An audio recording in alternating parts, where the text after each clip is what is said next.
সংস্কার, এইটা সেটা ওইটা সেটা।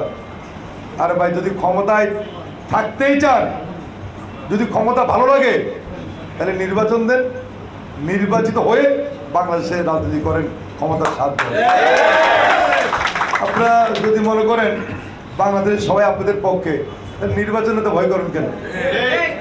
তবে সংস্কার তো নির্বাচনের পরেও করা যাবে, যতটুকু সংস্কার প্রয়োজন ততটুকু করেন। আমরা তো আপনাদের সংস্কারের বিরুদ্ধে না।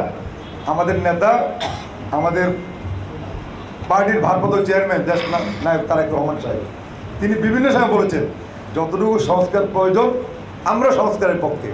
কিন্তু তার মানে এই না বছরের পর বছর আপনি সংস্কার করবেন আর আমরা আমাদের ভোটের, আমরা আমাদের গণতান্ত্রিক অধিকার থেকে আমরা বঞ্চিত আমাদের করবেন, এটা তো ঠিক না।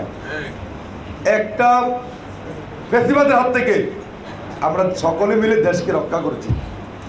আবার যদি একটি অগণতান্ত্রিক শক্তি বিনা ভোটে আবার রাষ্ট্র পরিচালনা করতে চায়, সেটা কি আমরা মেনে নিব?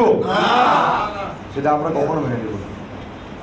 আমরা কাউকে চ্যালেঞ্জ করছি না, কিন্তু যদি কাউকে চ্যালেঞ্জের মুখোমুখি আমাদেরকে নিয়ে যান, তখন অবশ্যই বিএনপি অঙ্গ সংগঠন আপনাদেরকে চ্যালেঞ্জ করবে, অবশ্যই চ্যালেঞ্জ করবে বিএনপি যদি প্রয়োজন মনে করেন। আমাদের নেতা গ্লিটারের টুইন লেমন ও অ্যান্টিব্যাকটেরিয়াল ফর্মুলা বাসনকে চকচকে জীবাণুমুক্ত করে আমাদের দেয় গ্লিটার গ্যারান্টি।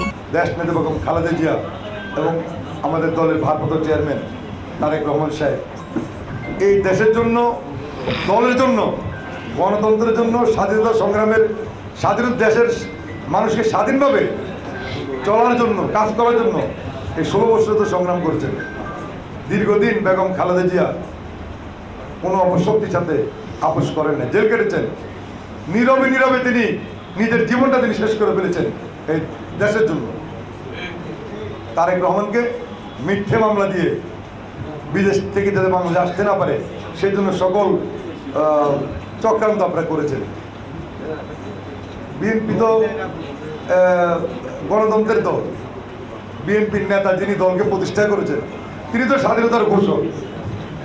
দেশের কাম তিলককে তিনি ঠিকই স্বাধীনতার ঘোষণা দিয়েছেন এবং দেশকে স্বাধীন করেছেন।